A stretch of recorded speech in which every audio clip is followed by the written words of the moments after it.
Bonjour, je vais vous raconter l'histoire d'un jeune marchand berbère. Il vit dans la grande ville de Mascara, en Algérie. Il habite une très grande maison dans laquelle il y a son père, sa mère, ses oncles, ses tantes, ses cousins, ses cousines, ainsi que sa femme et ses 7 enfants. Sa maison est entourée d'un jardin magnifique, empli d'arbres, et dans ces arbres nichent des centaines d'oiseaux. Ce jeune marchand berbère aime par-dessus tout les oiseaux. Il aime leur plumage chatoyant, il aime leur chant mélodieux. Mais par-dessus tout, l'oiseau qu'il aime le plus, c'est sa tourterelle. Et sa tourterelle, il l'a installée dans sa maison, dans une immense cage. Chaque matin, il va la trouver pour lui donner les meilleures graines et pour qu'elle s'abreuve de l'eau la plus pure. Et tous les jours, il ne manque pas de chanter ses louanges. Oh, ma belle tourterelle, que tes roucoulements m'enchantent, que ta grâce me donne du bonheur. Mais lorsque la tourterelle lui demande de lui rendre sa liberté, il fait mine de ne pas comprendre. Et il ne dit rien, il s'en va. Un jour, il faut qu'il s'absente pour plusieurs mois pour son commerce. Alors il va trouver sa famille, il les embrasse et il leur promet de leur rapporter pas mal de cadeaux.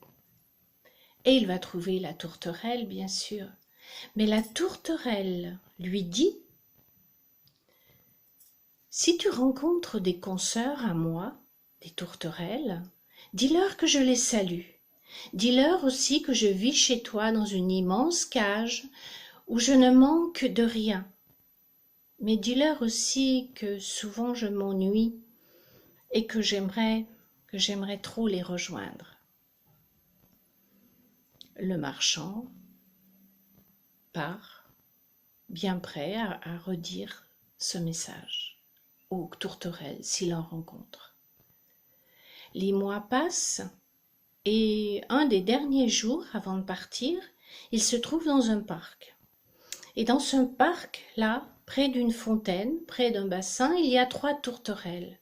Et il entend leur roucoulement. Et leur roucoulement, bien sûr, lui fait penser à sa propre tourterelle.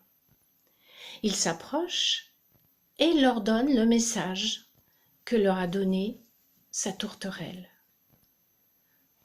Pas sitôt écouté le message, les tourterelles se figent.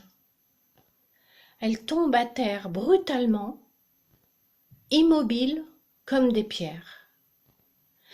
Le jeune marchand, affolé, les prend entre ses bras, les serre contre sa poitrine et leur demande de ne point mourir. Mais rien n'y fait. Alors il les repose à terre et il se sauve affolé. Il pense vraiment que c'est à cause de ses paroles que ces tourterelles sont mortes. Et quand il rentre, il est bien obligé d'aller raconter cette triste histoire à sa tourterelle.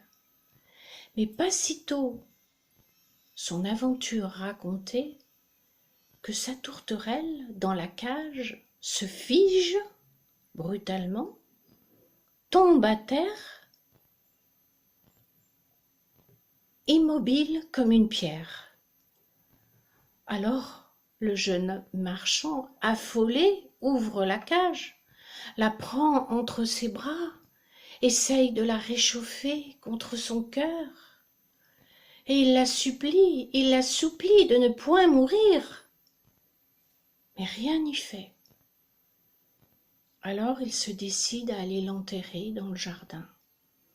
Il prend une pelle, il se dirige dans le jardin, il dépose la tourterelle à terre et il commence à creuser.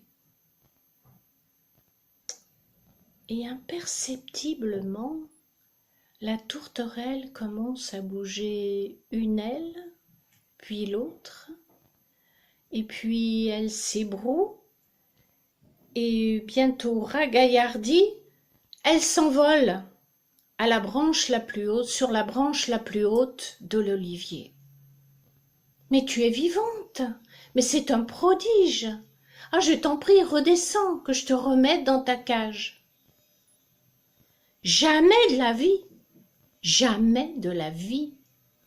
Mes sœurs, en tombant brutalement au sol, m'ont enseigné ce que je devais faire pour retrouver ma liberté.